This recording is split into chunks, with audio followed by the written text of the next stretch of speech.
Let's look at Tuesday. 5 games in the NBA, some streaming options, what we're watching, what's on my radar. Michael Bolton. Thanks, Josh. It's Michael Bolton here, and it's time for another episode of the Locked On Fantasy Basketball Podcast. Let's get to it. Let's get to it, indeed. You are Locked On Fantasy Basketball, your daily fantasy basketball podcast, part of the Locked On Podcast Network.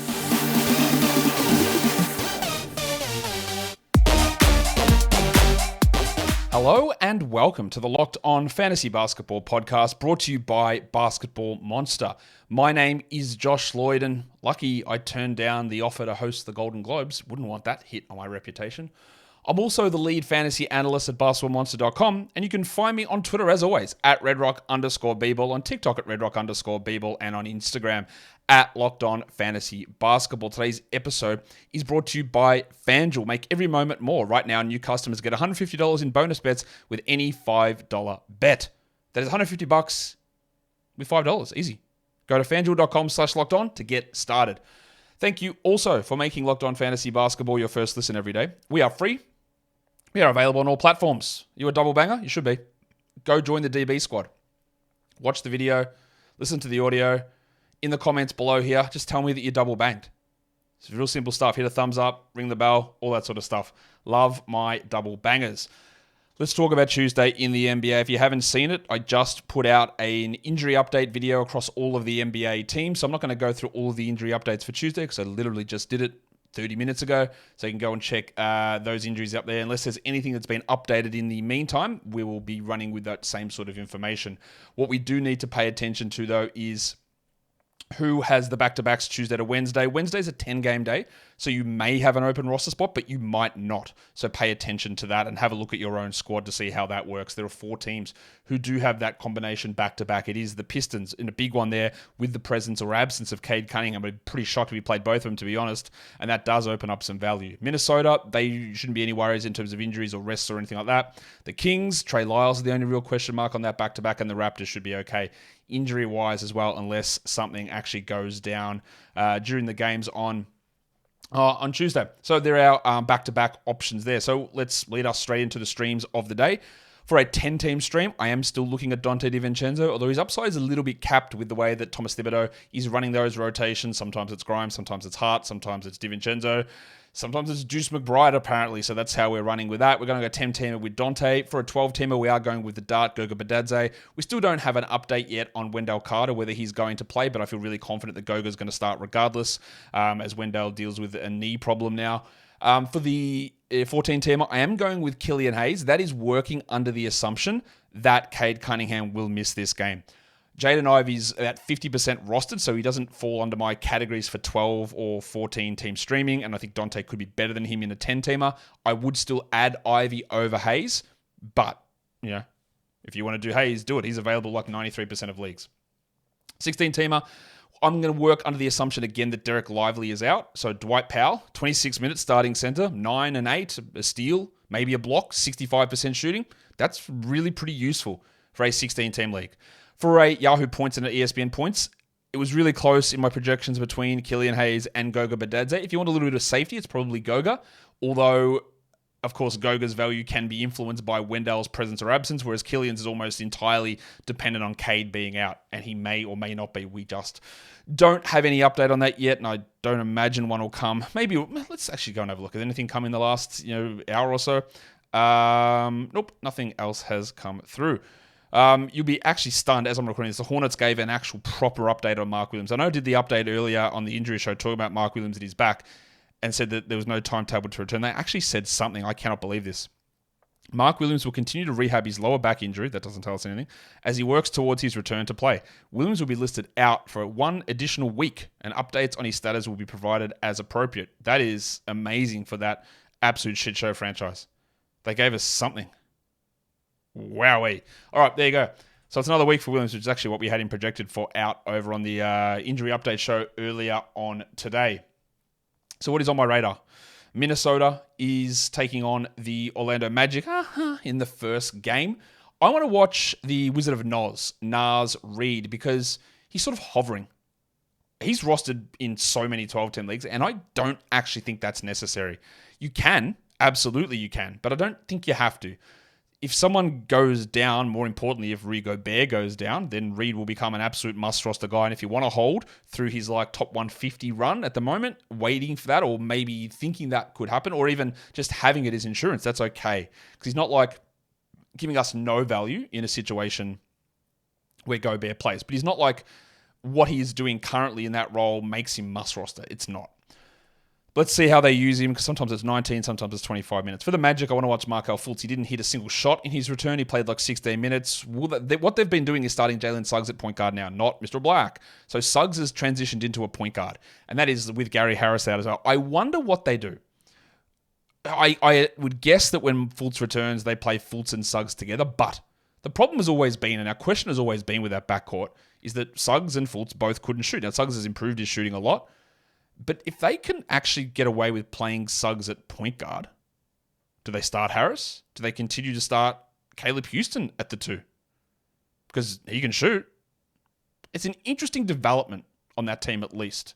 They don't think they ever want to start Cole Anthony, but it is a very interesting development that they've transitioned Suggs to the point guard role. We'll probably see Fultz get back in there at some point, but let's see how they utilize that. It is interesting. Maybe not for you, but for me it is. For streaming, Kyle Anderson's probably the guy in Minnesota.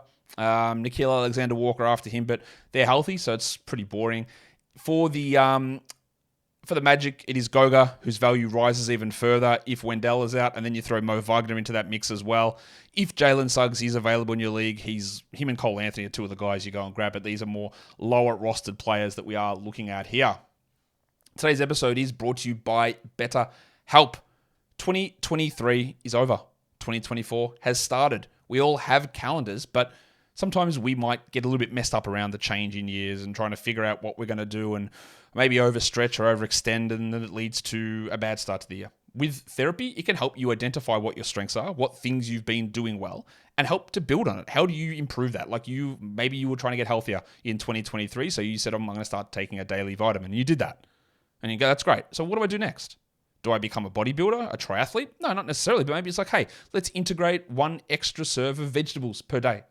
And therapy helps you focus on the little things, the small changes, the permanent changes, the things that are doable, not the grandiose ideas of things that are going to fix everything when inevitably they don't. If you're thinking of starting therapy, give BetterHelp a try. It's entirely online, designed to be convenient, flexible, and suited to your schedule. You fill out a quick questionnaire, and they match you with a therapist who should be the best fit for you. But if it isn't, you just request a new one. You get a new therapist because finding that connection is super important in getting something positive out of therapy. Celebrate the progress that you've already made in 2023. Visit betterhelp.com/lockedonnba today to get 10% off your first month. That is betterhelp, HELP.com/lockedonnba.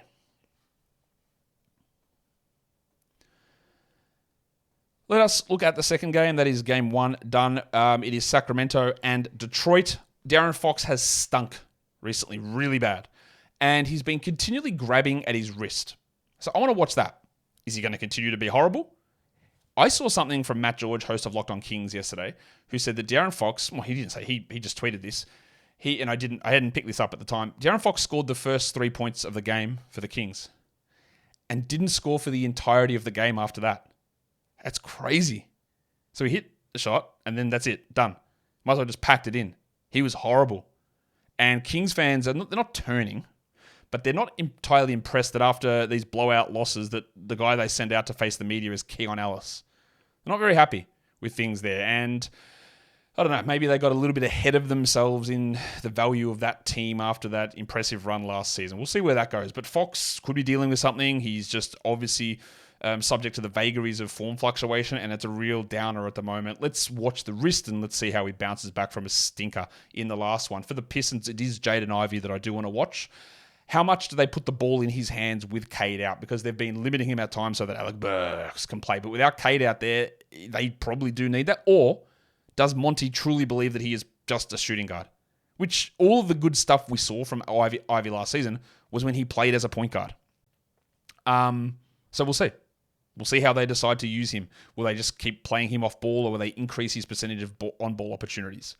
In terms of streaming, it probably is Harrison Barnes. Barnesy, over on the Kings, especially if Trey Lyles is out. Barnes is the least sexy fantasy player that exists. Basically, he doesn't do anything exciting ever. One of the worst shot blocking power forwards of all time. He just sort of does mid bits and pieces. But that sometimes can be just enough to accumulate a bit of value. And then on the side of the Pistons, if Killian Hayes is the guy, like obviously I've said many times I would add Ivey over Hayes, but that might not be possible. And then after Hayes, we look at Alec Burks as an option there as well. So there are our stream options for the Pistons, working under the assumption that Cade Cunningham is sidelined. Portland and the Knicks. We did just get an update on the Blazers. Their actual injury report just dropped. We knew that Moses Brown and Robert Williams were going to be out. We expected DeAndre Ayton to be out, and he's listed doubtful. And I said this on the injury update show that he was spotted at the Newark airport joining the team for their New York road trip, so he's not going to play in that game on Tuesday most likely, but he could be returning end of the week. They also officially listed Jabari Walker and Matisse Thybulle questionable, and if Walker plays, the value of Reith will be very interesting because Reith's two big games have been the two big games that both Ayton and Walker have been out. So let's see how they utilize Reith, who is definitely going to be converted to a full-time contract, and then what that means when Ayton returns, probably the game after this. So we're watching Reith, who was great last two games. He's a pretty good player, but I think that him being a 12-team savior is not it. For the Knicks, it's always about the DiVincenzo. It used to be about the Barrett, DiVincenzo, Hart, Quickly, Grimes combo. Two of those blokes are out of there. So it's three of them now. Still hasn't really given us that much clarity because we're now looking at Hart, DiVincenzo, and Grimes. And occasionally we get a little bit of McBride shuffled in there. I want to watch Josh Hart, who just does not feel like I want to rely upon him for 12-team leagues. The minutes are okay, but the production's all over the shop. So let's see if we can change my mind. And then in terms of streams, it's the same sort of guys. It's Reith and Hart. It is DiVincenzo in those shallower formats, as we talked about, listing him as the stream of the day for 10-team leagues. The Memphis Grizzlies and the Dallas Mavericks would have loved to have gotten an update on the big fella Ja Morant, but we do not have that. Vince Williams came off the bench last game but played 36 minutes, replaced replaced Xavier Tillman 3 minutes into the game. Tillman never returned. The center lotto is just something I'm just avoiding. I don't care about Tillman. I don't care about Biyombo. I don't trust their lineups even because they change those every 5 seconds. I don't really care about Santi Aldama. Williams is the better option. So do they go to him over Kennard? Do they just start Jackson at power forward at center? And put Williams into that lineup alongside Kennard, Bain, and who's the other guy that was out on that? I can't remember who the other player was. Someone completely that has just slipped my mind. Anyway, that doesn't matter. But I do want to watch what Williams is able to do. He's at least a 14-team option. And then Derek Jones with Dante Exum likely out, with Derek Lively likely out as well. That hasn't been confirmed. I am looking at Jones as a 12-team streamer, and they're the guys that I'm watching, watch their role, how they perform, and also they're probably the better streaming options on this squad as well. Toronto, after a big upset against the Golden State Warriors on the road, they go to take on the Lakers now. Scott Barnes was quite poor in the last game. What I want to see with Barnes is usage. He was at 24 last game, which is fine. But I also want to watch his rebound numbers because he's playing a different defensive role. It's taking him away from being under the basket, which really juiced his block and rebound numbers. Because now that Anunoby's out, he has to be the primary defender, and he wasn't before. And that can impact his numbers. So let's see whether this is a trend of lower rebounds, lower blocks, and a different role that impacts what he does. We need to watch that. For the Lakers, Austin Reeves really struggled last game. I went on record yesterday and said yesterday's game did not indicate that it was because D'Angelo Russell returned that Reeves struggled.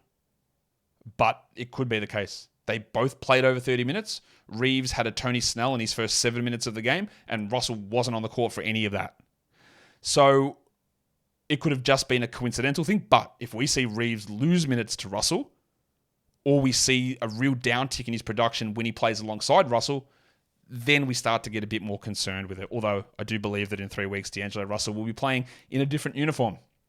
He also didn't refuse to talk to the media after the game, and he had not a bad return. But yeah, that's never a great sign when he gets pissy because he knows he's out of there. In terms of streams, Taurean Prince is probably the Lakers guy with Rui Hachimura likely sidelined there too. You could go down to Cam Reddish if you hate good basketball. And Gary Trent would be the Toronto guy that I would take a look at, who scored like 14 last game. He's a nice points and threes guy. That's probably about it for Trenner, as we're well aware. We know what he does and we know what he doesn't do. Today's episode is also brought to you by FanDuel Sportsbook. The NFL regular season is done, but there is still time to get in on the action over at FanDuel, America's #1 sportsbook. Right now, new customers get $150 in bonus bets guaranteed if you place a $5 bet. Place the bet, you get $150 in bonus bets. It doesn't even matter if you win or lose. All you got to do is put a $5 bet on. That is so simple. Maybe you want to just chuck it. Hey, Lamar Jackson MVP? Is he going to win it? Maybe. Let's throw that on because you get $5, you might get some money back, and you get the 150 straight into your bonus bets kitty. The app is so easy to use as well. There are so many different ways to bet. Like, you're going to be stunned. Same game parlays. They have them. They also have a parlay hub where you can look at parlays and you can go put a parlay together. Maybe you want to chuck who do you think's going to win Defensive Player of the Year? Myles Garrett, Lamar Jackson futures parlay. Can you do that? Do they include that as a parlay? Maybe. I don't know. I'm talking garbage, but who knows? There's so many different parlay options. People create parlays. They stick them in the parlay hub. You can tail other people's parlays as well, or create your own. It's all possible when you're talking parlays on FanDuel. So go to FanDuel.com/lockedon and make your first bet a mixed sport metaphor layup.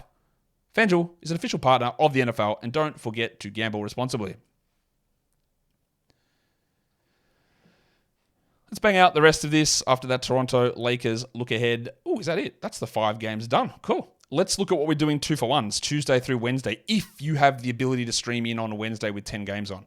These are the names that I'm looking at. I've got Alec Burks up the top. And the reason I have Alec Burks as a better 2-for-1 option is if Cade does play one of the games, let's say Cade sits Tuesday and plays Wednesday, Burks has shown that he's got a steady 24 to 30-minute role irrespective.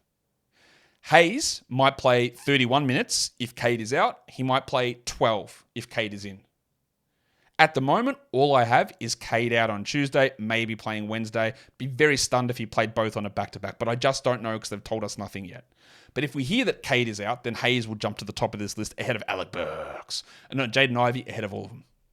The pencil Harrison Barnes is in there. Again, not sexy, but maybe you get 24 combined points with 3 triples, 8 rebounds, 3 assists, a steal, and definitely 0 blocks, maybe. You got the wiki Chris Boucher, who's getting 16, 17 minutes a night now as the backup behind Jakob Poeltl. Been a nice little boost for him. And there's no real competition because Koloko's still ill. Jonte Porter's playing a little bit, but Boucher's doing okay. And this is where it gets iffy, doesn't it? Because I've actually got 2 of the players that I've probably hated on the most on this show. Jim Wiseman, who he's still terrible, but he's getting all the backup center minutes, and the Fort Kevin Knox. And to be fair to Kevin Knox, he has improved a lot. He actually looks, maybe it's the surrounding talent, he looks like a solid enough rotation player. Not someone you want to be pumping 25 minutes into as a starter, but he's better than Isaiah Livers.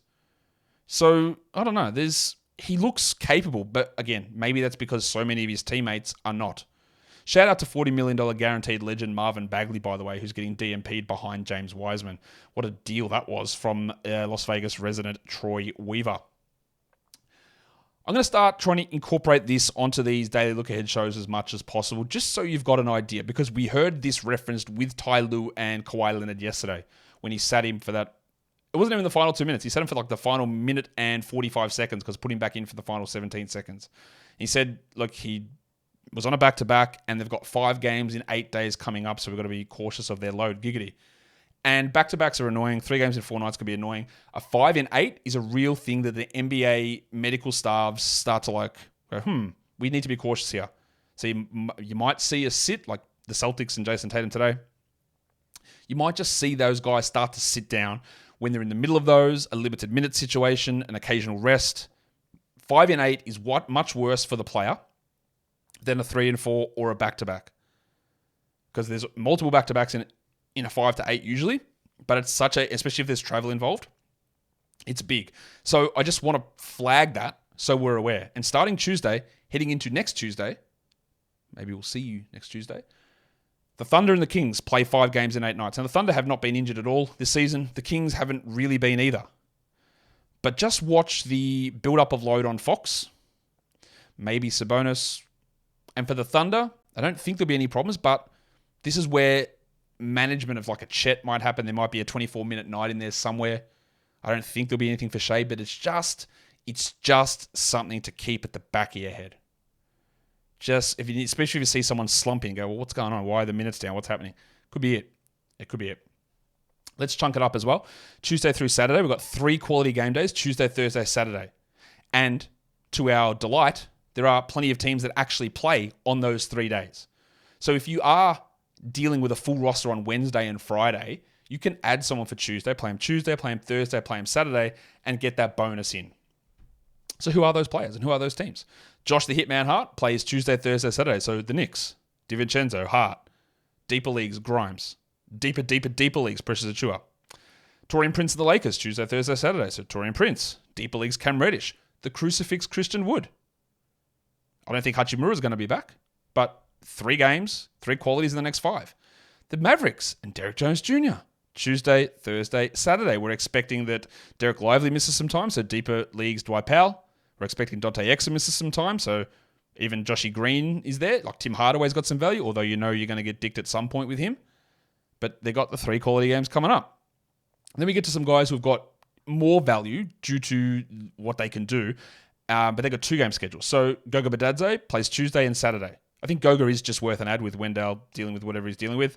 You got Dwight Reith, who plays Tuesday, Thursday. Ayton maybe returns on Thursday, so that is something to watch. But Reith is worth a grab here and seeing how that plays out. And then there's Lou Dort. I said the Thunder have stayed in this 5-game and 8-night situation coming up. But they play Thursday, Saturday. They've got the back-to-back Wednesday there as well. But Dort is playing at a decently high level. And you're obviously not grabbing him because you don't get any value there on Tuesday. But Wednesday, Thursday, Saturday, you got a nice little run starting for the Thunder. And Dort might be the beneficiary.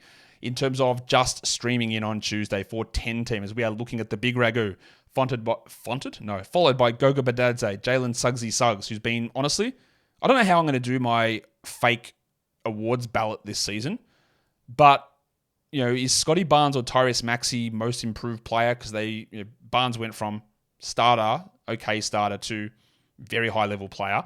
Maxey's gone from, solid enough starter to definite all-star. So is Barnes. But what about Jalen Johnson, who's gone from non-rotation player to the Hawks' second-best player, or Jalen Suggs, who's gone to, wow, what a bust as a top 5 pick, to legitimately, are you the best defensive guard in the NBA non-Derek White division? How do you view that improvement? Anyway, Suggs is a good streamer for 10-teamers. Killian Hayes, Josh Hart, and Derek Jones round out that list. Remember, if you're in a 12-team league, just start at the top here and see who's available and then stream them in. This is relatively in order. When we go to the 12-teamers, we're only looking at players who are 60% plus available. We're going to start here with the artist formerly known as Torian Prince, go to Dwight Reith, Alec Burks, Dwight Powell, Harrison Barnes, and Vince Williams Jr. And then for deeper leagues, these are all 20% rostered or below. Chuma Okeke, Luke the Duck Kennard, the Crucifix Christian Wood, Santi Aldama, Caleb Houston, and the Wiki, Chris Boucher. Lastly, we look at points league streaming. Killian Hayes at the top there with Goga Bitadze, Derek Jones, Alec Burks, Josh Hart, and the great Barrier Reith. That will do it for me today on this show. I'll be back obviously later on with a recap show of all of the 6 games from Monday. If you are over here on the old YouTube, be a part of the DB squad. Listen and watch. Give it a thumbs up. Hit the bell. Leave your comments down below. Guys, we are done here. Thank you so much for listening, everyone. See ya.